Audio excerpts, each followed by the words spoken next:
Mga kaibigan, ang pamahiin na ating tatalakayin ay isa lamang sa napakadaming pamahiin tungkol sa burol at patay.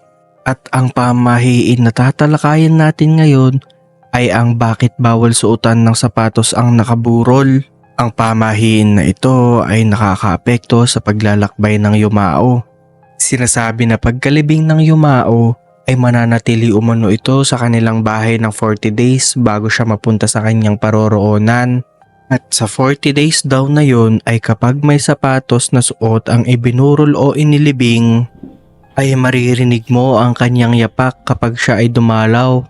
At ang yapak daw nito ay maririnig mong nakasapatos. Mga kaibigan, ang pamahiin na ito ay hindi pa napapatunayan.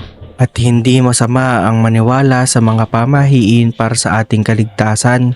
Kaya naman ito ay nananatili pa ring misteryo.